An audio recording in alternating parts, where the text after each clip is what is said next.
Chapter 17. A big black Hummer had been sent to meet us at Sheremetyevo Airport and take us to one of his many dachas outside of Moscow. Boris was waiting for us and cordially introduced himself to Laura, then gave me a big bear hug and a kiss on each cheek. He sent a puzzled and disoriented Laura to get settled in with one of his many female assistants, and we hunkered down to talk turkey with an ice-cold bottle of excellent vodka at our side. There was no time to lose. It was 11:30 a.m. Moscow time. Eat shit till you're fired. Yesterday is history, and tomorrow is mystery. And remember, it ain't over till you win, were some of the things my pops liked to say when he was on a roll spouting half-baked philosophy in between stiff drinks. When I was about 6 years old and had lost my first fight in school, I asked him to teach me how to box. He'd briefly been the middleweight champ of Paris in his late 20s. He said, "Put 'em up, boy." We sparred a little, then he whacked me in the nose hard enough to make it bleed and said, "First lesson, kid. Always keep your guard up. Now don't cry and don't tell your mother. Next lesson tomorrow." Within a couple of weeks, I was a new man and never lost another fight in school. I came up tough, and I thank him for it. When I was 12 years old, my parents came into some money and sent me to the French Lycée in New York. It was there that I met Boris, Hideaki, and Miguel, the latter two's dads being hardcore underworld kingpins in their respective countries. Boris's dad practically ran the KGB at the time. We started getting into trouble together, sneaking out of school to get high and raise hell. We became inseparable. If one of us fucked a chick, we all fucked her. If one of us tried something wild, we all tried it. Within 3 years, we were dealing quantity herb and had become some very bad little rich boys with our own disposable incomes. The day that none of us will ever forget, we were up in Harlem Heights to make a buy. Boris and Hideaki were strapped with Saturday night specials. Miguel and I carried blades. Before we knew it, the deal went sour and the sellers started to pull on us. Boris and Hideaki started shooting, and Miguel and I both had our blades in somebody's gut. There was blood everywhere. We grabbed the weed and the money and ran like hell. We've been blood brothers ever since. After high school, the three of them went to work for their fathers and got meaner by the minute, deeper and deeper into the human cesspool that is the life. I was the hippie artist intellectual of the bunch and went to the Sorbonne, Les Beaux-Arts, Berklee College of Music, ultimately Manhattan School of Music, 6 years of college with no degrees, a regular Renaissance man, all dressed up with no place to go. The glamorous life of a jazz musician awaited me. They'd always respected me for following my dreams. I was their combination garde-fou / moral compass. And see where that got me, ha ha ha. Officially, we don't even know each other, but in reality, we'd all die for one another. And man, did I need Boris's help now. I was way in over my head. "What do you mean you don't know where they are? That's unacceptable. Find them, goddammit!" our fearless leader bellowed into the receiver. "I don't like loose ends," he added, slamming down the phone. "I can't stand incompetence," he mumbled to himself, trying to control his anger and blood pressure before he blew a gasket. "Cancel all the rest of my appointments for today," he said irritably to his personal assistant and general factotum, who looked at him quizzically, gauging the extent of his master's rage, rapidly coming to the conclusion that it would be best to reserve commentary. "That will be all," commanded His Eminence, as his assistant backed out of the room, fearing that something might be thrown in his general direction at any moment. There was no joy in Mudville today. The first order of business would be to dispatch some soldiers, as Boris liked to call his henchmen, to Paris, with the sole purpose of permanently taking care of the mayor and the Bears tag team. I said I'd go along for backup, and that I wanted to leave Laura here with him for safekeeping. He didn't like the idea of letting me go back into harm's way, but accepted out of respect, because he understood that the case had become personal. Of course, he assured me that no harm would come to Laura so long as I accepted a week of his hospitality before going back into the line of fire. Done deal. We'd work out the details whilst recovering from hangovers. I went off to my quarters to clean up and rest a while. Tonight we were going to make a night of it. Contrary to the majority of new Russians, Boris had exceptionally good taste, and I was one of the only people who knew he'd always had aspirations of becoming an interior decorator and/or architect before being forced into the family business. This was something he enjoyed doing and which his fortune now allowed him to do with his numerous residences around the globe. This particular dacha was an oddball combination of Frank Lloyd Wright rectilinear and Le Corbusier circular that somehow worked perfectly, replete with gropius spiral staircases and vintage furniture, all made complete by several original Kandinskys and Maleviches. It was a veritable 1930s Ziploc time warp, and truly a wonder to behold. A regular Bauhaus wet dream. "I take my hat off to you, Sergeyevich," I said to a smug and smiling Boris once I'd been given the scenic tour after my nap. Chapter 18. Boris had decided to close his central Moscow nightclub, Night Flight, and invite all 50 of his working girls to our little party.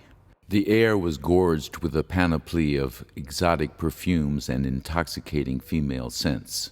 The men were outnumbered at least 2-to-1 by enticingly designer-sheathed beacons of beauty. My kind of odds, you dig. My man didn't play when it came to playing. Champagne, vodka, and Georgian wine flowed like spring mountain streams. Sparing no expense, he had commandeered the entire staff of one of Moscow's finest Georgian restaurants to prepare and serve the food. The scene was made complete by various strolling Georgian minstrels and a dancing bear with a ring in its nose that Boris insisted on calling Leonid. The party was off with a bang, and having had my fill of hachipuri, assorted Georgian vegetarian delicacies, and Georgian wine, I set off to the gardens and the pool to check out the action. There I found Laura having what seemed to be a pleasant conversation with Boris's lovely daughter Natasha, who was about the same age. I approvingly noted that they seemed to be getting along quite well. The scene was clean and mean Jean, you dig? Bikini heaven with front row seats. Scantily clad mamacitas prancing to and fro provocatively. Fun was being had by all in and out of the pool. Lo and behold, Boris holding court surrounded by 6 or 7 very well-dressed, extremely attractive young women of various hues, shapes, and sizes. Man, this scene was a regular Penthouse Playboy magazine subscriber's dream come true. He beckoned me over with a theatrical wave and introduced me to Natalia and Svetlana. Split in the scene soon thereafter, bound for parts unknown with the remainder of his motley crew of mega hotties, leaving me on my lonesome to fend for myself. Not all of Boris's girls were hardcore or full-time hustlers, and all of their contracts were renewable once a year. The girls could keep 40%, with which they could live quite comfortably, even in Moscow. Not bad. Boris was a civilized, humane, and genteel pimp. For he did, as I do, love women. Nothing but class all the way on that front. These two were part-timers and working their way through college, while trawling for hopefully wealthy bachelors. Natalia was a gorgeous tan Eurasian brunette from the Lake Baikal region and was half Mongolian on her mother's side. She was a graphic design major. Sveta was a striking Slavic blonde beauty originally from Belarusia and a psychology major. Both charming and very bright. Boris knew my tastes and couldn't have found me more two suitable lovely companions. They both spoke much better English than my limited, clumsy survival Russian and seemed to approve of me in general. They were obviously thrilled to have been hand-picked by the boss for his American friend, and they were definitely aiming to please. The night was young and promised to be one to remember. I queried them as to their respective studies, tastes, and perceptions of the West. They systematically amazed me with their wit and insight for the better part of an hour before we decided to go for a swim in the Olympic-sized pool. I proceeded to show off a little with a few rudimentary but well-executed dives from the high dive. They were suitably impressed, and after a little touchy-feely, we exited the pool to change and meet later. I thought about Groucho Marx, who, when referring to sexual concourse with one's own spouse, often said, "Sleeping with a sure thing is like hunting a caged animal," or something along those lines. Well, I wasn't going to mind hunting these two caged beauties one bit. Ain't nothing wrong with a done deal in my book. And I sure wasn't going to mind being their humble huckleberry neither. You dig? I showered, shaved, dosed myself thoroughly with Primo French cologne, and changed into a beige linen summer suit, and went downstairs to meet the girls for cocktails. They hadn't held back, and were nothing less than stunning. Sveta was wearing a turquoise pantsuit with matching open-toe heels, lip gloss, and iridescent blue eyeliner. Natalia was wearing a lovely vanilla Yves Saint Laurent gown and pearls, which complemented her skin tone marvelously. They had taste and class written all over them. It was going to be just like Christmas unwrapping these packages. I thought of a great musician friend of mine who liked to call hot chicks packages. Yeah, man, now I get it. All wrapped up to unwrap, you dig? Boris had one more surprise for me, and once again had spared no expense. Not to mention everything at a drop of a hat. Wow, it must be great to have unlimited means. He led me to his private theater, where waited the entire Rex Bigman big band. I couldn't believe my eyes. Rex is Russia's top dog when it comes to jazz, a world-class sax player, and a casual buddy of mine. I sat in with the band on numerous occasions during my Russian tours at their Moscow home base club, and was always treated with deference and professional respect. Leo K. on piano and Eddie Z. on drums, and the band was comprised of the creme de la creme of the Moscow jazz scene. Dig it, Daddy-O, one of the hippest, swingingest big bands east of the Atlantic. They'd even played Lincoln Center at the behest of Sir Winton himself. They kicked it off with their trademark showpiece, Quincy Jones's Soul Bossa Nova, made famous in recent years as the theme to one of the Austin Powers movies. This was followed by Thad Jones's Quietude and a Bob Brookmeyer arrangement of Skylark. There were a lot of new pieces in the repertoire since I'd seen them last, and the band was really kicking. They called me up after a few tunes, and I blew so hard I almost got a hernia. I hadn't had this much fun in a long time. Natalia and Sveta were front and center, seriously digging the vibes and doing a great job of keeping me interested, and most of the band for that matter. It was a good thing they practically knew all the charts by heart, or there would have been some serious train wrecks with all that chicken flying around the room. After the gig, I invited Leo, Eddie, and Rex to stay and party. They hesitated politely for a moment, but not wanting to offend our most gracious and revered host, accepted unanimously in consonant three-part harmony. Rex always knew what time it was and never looked a gift horse in the mouth, a quality, or should I say an ability, that I both resented and admired. I envied him his success, there's no doubt, and he admired my fire and talent. My man was no joke, ran a tight ship, and played a mean sax. I'm not really one for one-upmanship, so we got along just fine and enjoyed each other's playing and company. We reminisced fondly about the early Moscow jazz days and had a few laughs over a couple of copious shots of Primo vodka. Eddie was a simple soul, but he swung so hard that, as Miles Davis once said about Al Green, if he had tits, I'd marry him. I nicknamed him Basmach, 'cause he was a bad-ass killer-dilla swinging motherfucker. Leo was the wit and the brains of the troika, and one seriously funny motherfucker.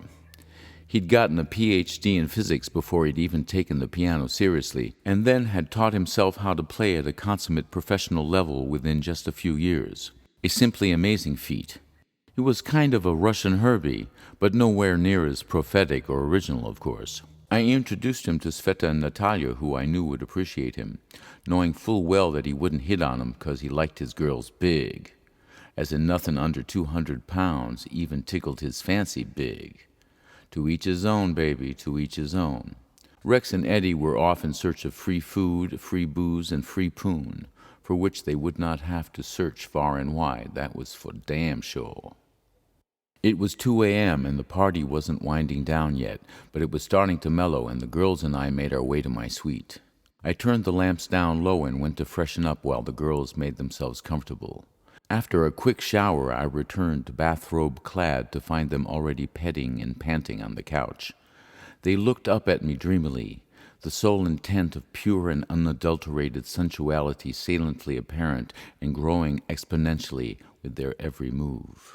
They were down to their undergarments quickly between kisses and caresses. Sveta had become dominant, eagerly peeling off Natalia's panties. Natalia's airstrip clearly craved attention as she writhed supine on the couch. Sveta took her time kissing her way up Natalia's inner thighs, gauging the impact of each kiss as she made her way up to her ultimate goal.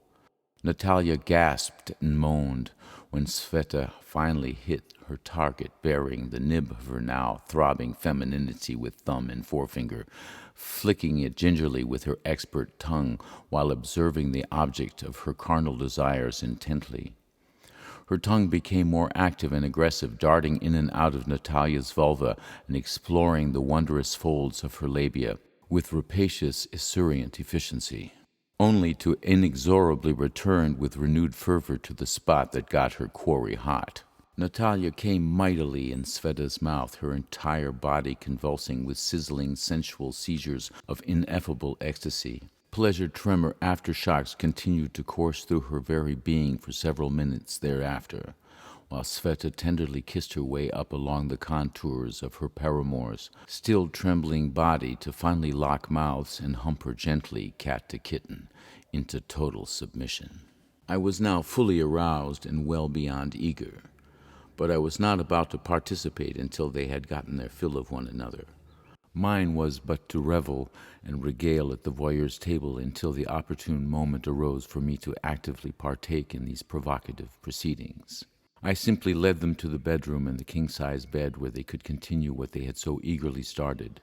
I stretched out comfortably, hands behind my head, savoring the sensuous scenery and incentive salience in all its splendor, manhood throbbing and blue balls howling inconsolably, thinking, 2 in the bush was most def better than 1 in the hand, with what must have been a smug-ass smile painted across my hound dog mug. Or was it just a straight-up shit-eating grin? Sveta laid down next to me, and Natalia came on strong, body to body, kissing Sveta's neck and mouth hungrily as the ambrosia of their symbiotic sensual scents filled the air, arousing me immensurably, sending relentless salvos of pulsing photovoltaic flares surging through my pleasure zone synapses, mesocortico-limbic circuitry and nucleus accumbens generators nearing total meltdown. Natalia worked her way down slowly, spending time on each breast, suckling and delicately nibbling her inamorata's nipples, lovely Longeline lady fingers adroitly probing hot pulsating pussy wetness with insistent, sexy, savvy regularity. Sveta couldn't take it anymore and pushed Natalia's head down to the nexus of her sexes and held it firmly in place, sensually crooning explicit directions and sultry nonverbal incantations until she finally came almost roaring, arching her back like a contortionist, still firmly holding her beloved's head in place between clenched thighs, forehead and breasts glistening with sweat. Hot damn, and now it was my turn. Once their hearts had stopped pounding, they turned their attentions to me. They knelt on either side of me, both kissing me in turn, avidly while massaging my rock-hard and aching love nuts. I could taste their essences in each other's mouths as I rose to the summit of carnal hunger and desire, harder than an iron bar. Natalia began to suck and kiss my nipples while Sveta slid down to engulf my raging cock with her mouth and throat, kneading my balls slowly with her luxuriant manicure. Whoa, these vixens were a tag team and a half. I coaxed Natalia to sit on my face. Sveta kissed and caressed her upper body while I orally explored the hidden nooks and crannies of her cum-drenched womanhood, then took her around the world, her sighs and moans inspiring Sveta to dazzling new heights of eroticism and further exploits the likes of which I have rarely experienced. Sveta climbed on top of me, slipping me deep into her heat, and started kissing Natalia passionately, while bumping and grinding her silky sheath upon my flaming sword of boundless desire. Working it, man, you know what I'm saying? Then it was Natalia's buns-up kneeling, as she hungrily lapped up Sveta's love essence. We continued for another couple of hours, working out all the conceivable mathematical variations, resulting in numerous tumultuous orgasms on both their parts. sucking and fucking, fucking and sucking, until the moment of truth was finally upon us, and I erupted volcanically in both their eager mouths. The three of us cuddled and fondled the ebbing afterglow away, and fell intertwined into a deep and blissful satiated sleep. The next day it was almost